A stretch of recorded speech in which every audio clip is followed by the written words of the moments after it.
All right, welcome to the final review. Remember, if you're listening to this or watching on YouTube, to leave a fat like on it if you enjoyed what you hear. The final review for today is Starfield. Starfield is a game that I've been playing on and off for quite a while now, and it's a bit hot and cold for me personally. The game starts off in a very weird spot. They throw so much information at you and just kind of let you go for the most part. And I really felt it was like a good like hour or two into the game when they finally take the chains off and kind of let you do what you want to do, where the game started to become much more feasible for me to continue in the long run.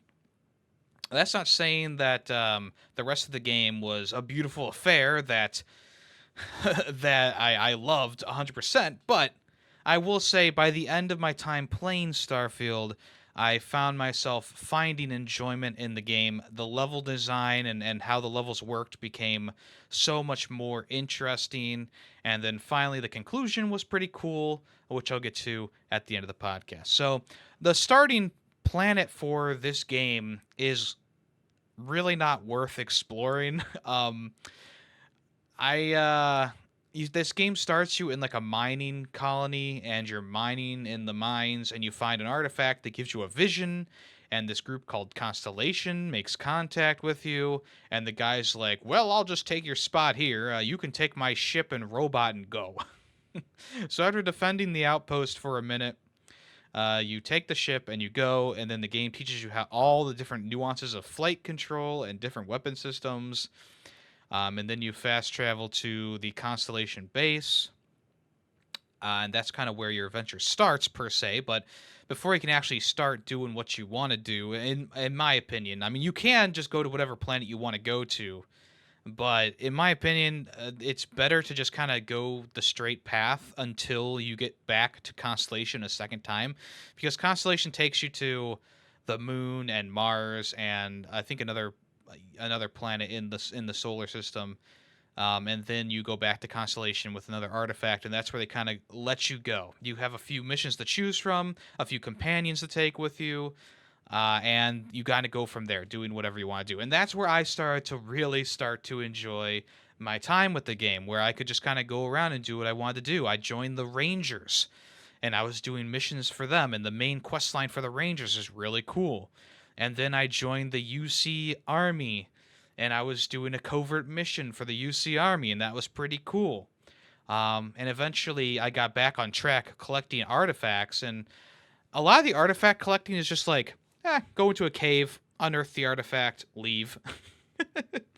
And a lot of you can get like special abilities while you go through the game too, and those are relatively the same, where you just kind of like go to a place, you find the tower, you go inside the tower, you move around a little bit, and then you get a power. And the powers come in handy later on in the game, of course. But I was starting to feel a bit of that monotonous grind that's associated with just doing the same task over and over again, and that was starting to kind of eat its way into all different aspects of the game. So like the mission structure for the Rangers missions, they're just repeating. So you go out into space, you kill a pirate captain in a cave or in a base, or you go into space and you fight a pirate captain in a spaceship, or you save a captured crewmate on their ship. It's just one of those things that's like, okay, maybe a little bit more variety would have helped this a lot. And there are other factions that you also do missions for that are just constantly repeating. And I guess you can't really expect Bethesda to make 100% like super unique missions. But it does start to get a little boring to do the same thing over and over again. It's a good XP grind, that's for sure, and good money grind as well. But for a fun factor, it was starting to get a bit stale. But that's when I finished the main Ranger quest line, which was really good, and I acquired a really good ship that I kept for the rest of my playthrough. And up until that point, I thought that the ship combat was dull and dry and just a big load of nothing.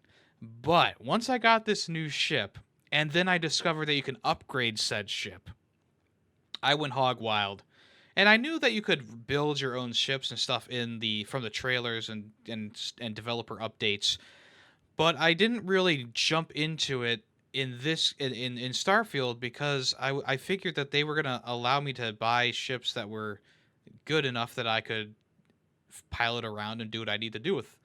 Um, but no, I mean any ship that I bought was either I couldn't fly because I didn't have the perk unlocked to fly better ships, or or they were just super weak and they sucked.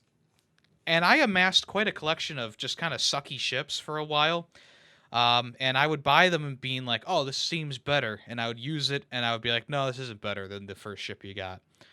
Eventually, I finished a couple quests that gave you better ships, and I stuck with the Ranger one because I had been upgrading and doing stuff with that one, and that made the space combat so much better. Like I could take on like entire fleets of ships. Like there's a mission where you actually go against the entire armada of the Crimson Fleet, the pirate organization, and I just decimated like 15, 20 ships with my one ship. And I was like, yeah, I'm feeling it now. I'm feeling it now. So there is a slow burn with Starfield. There is a quite a slow burn, but once you start leveling up your character, kind of building them the way that you want to build them, building your ships as well, that's where it really gets good.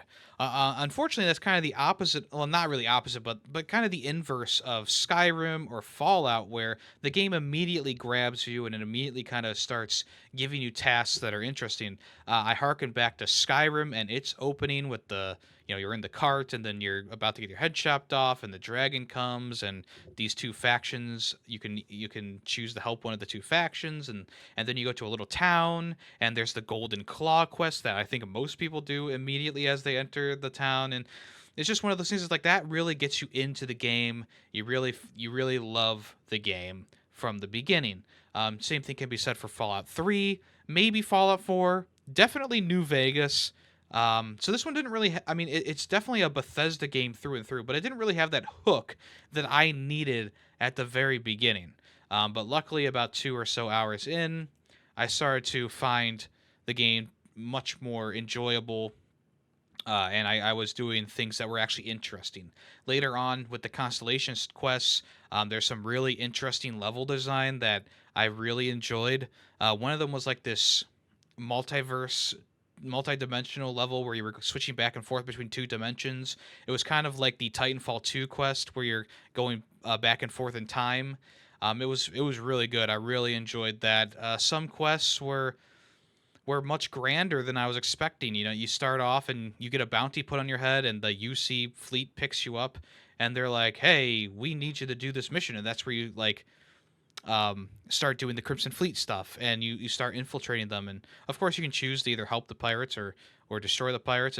It's one of those things. It's like, yeah, it's that Bethesda kind of charm to it, where it's like, yeah, I mean, there are some really good made levels here, but there's also that Bethesda uncharm or non-charm, where it's like a lot of the bulk of this game is just like go here and then kill this dude and then go back and claim your reward or something like that.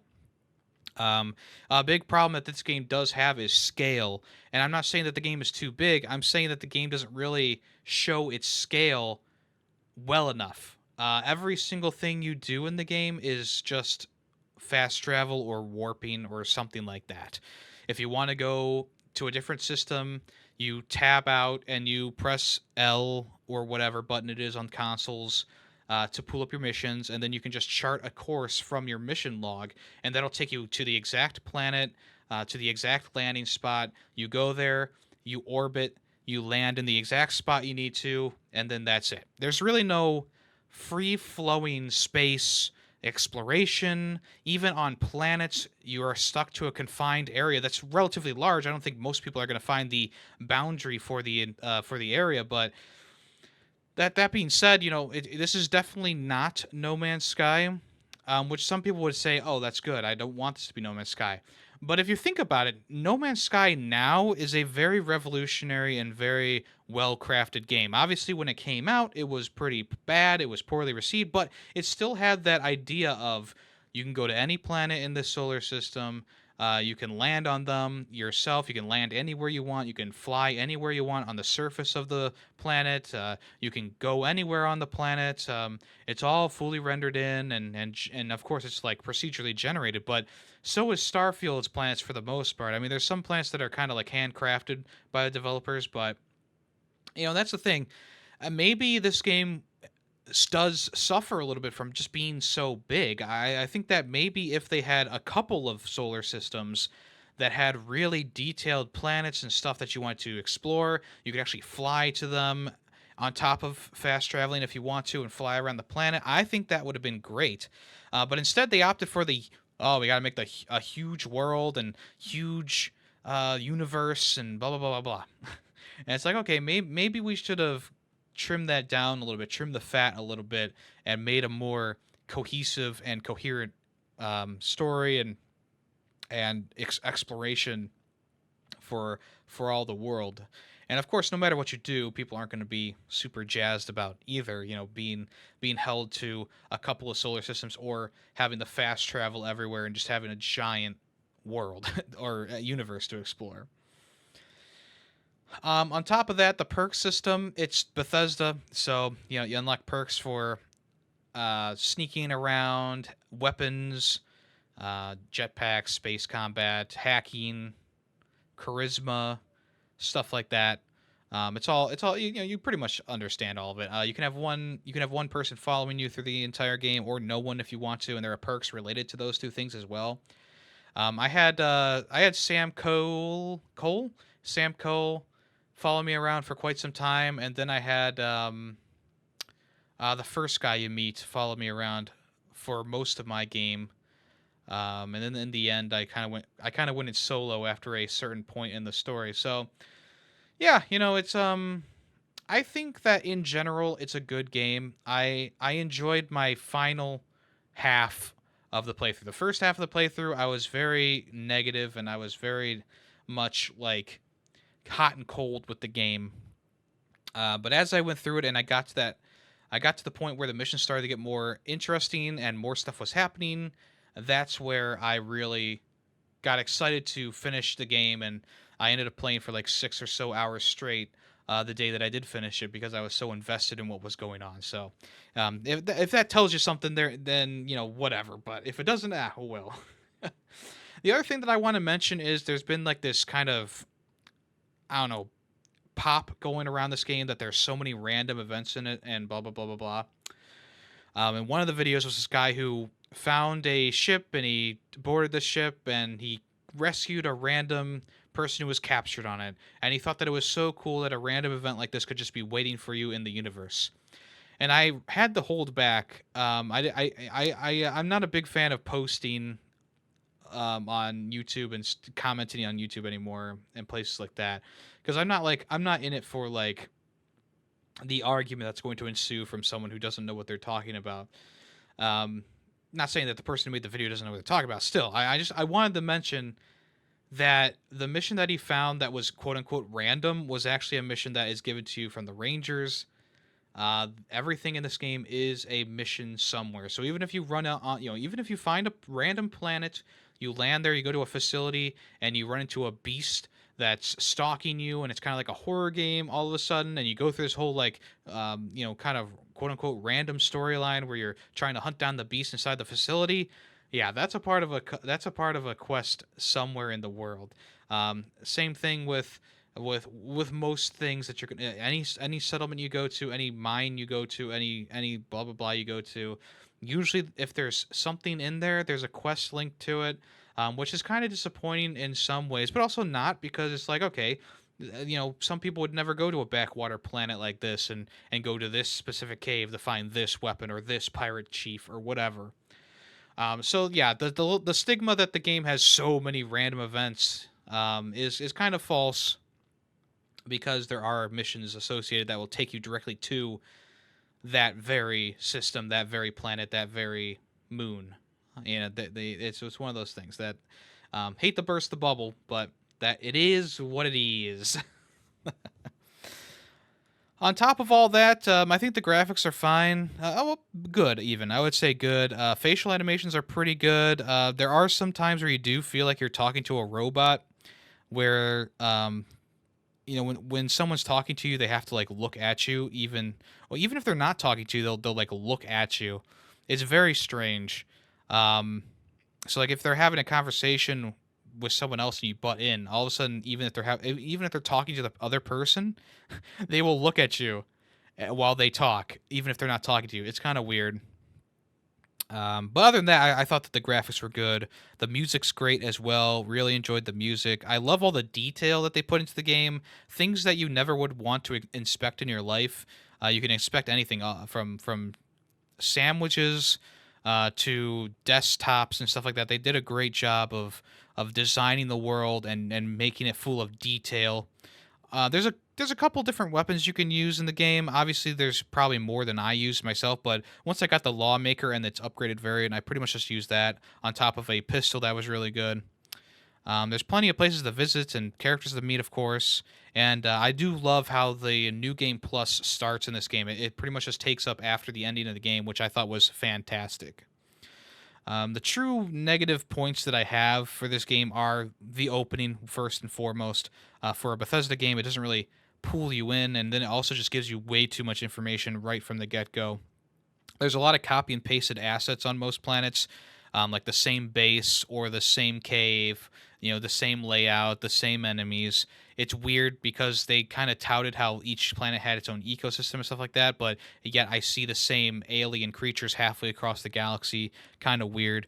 But I understand that obviously it's a game, and they probably didn't want to design vastly different animals for each area. But that being said, maybe don't tout that as a selling point for your game if you can't do it. There's plenty of glitches in this game, characters shaking uncontrollably or being stuck in weird positions, things unrendering and then re-rendering in cutscenes. It's kind of weird.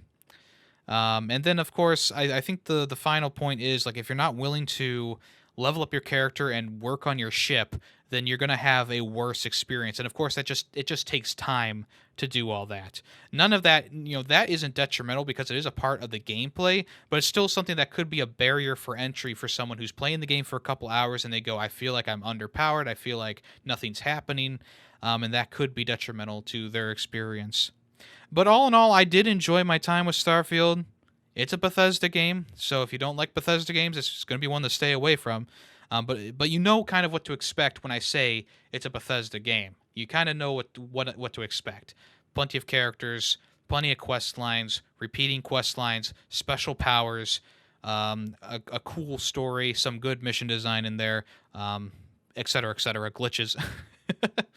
I think Bethesda should really be proud of what they made because this is quite a large game. It's quite a feat to make all this kind of work. But contrary to what Todd Howard said, the game doesn't just work. It does have a lot of things that need to be worked on to make it just work. But unfortunately, it's not completely there yet. But it's close enough that I would say, yeah, I would definitely recommend playing it if you haven't yet. Even just doing the Game Pass version on PC or Xbox, I think that would be perfect, and you can get a taste of it. Yeah, I think the last point is I think they oversold it in a couple areas. They talked very highly of the exploration and blah blah blah blah blah, and it just wasn't exactly there. It's not No Man's Sky. It's Starfield. It's not whatever compared to this. It is Starfield is Starfield. But it's easy to make a comparison between other spacefaring games because Bethesda obviously was inspired by the concepts of No Man's Sky, but they couldn't deliver on the same level as that. Even the base game for No Man's Sky had you going from planet to planet, being able to circle around them, land anywhere you want without boundaries, without invisible walls, without blah blah blah. As it stands right now, if you go to a solar system and you try and fly to a planet, it's just a JPEG. Alana Pierce on YouTube, I believe she was also a reviewer for IGN at one time, proved this fact by flying straight at a planet for like 7 hours or something like that. And when she got there, it was literally just a JPEG of a planet or a PNG of a planet. and she went right through it. She couldn't land on it, so a little bit disappointing in that aspect. Of course, they make up for it by making the world so easy to fast travel around, but that's also a bit of a deterrent as well, simply because, oh, now we're gonna trivialize exploration, etc., etc. You know what I mean. In the end, I thought it was fairly good, a little glitch heavy, not living up to the quite the standards that I wanted, but that second half of the game is so good and things start to click so well. I'm gonna leave it with a 4 out of 5, and that was the final review for Starfield.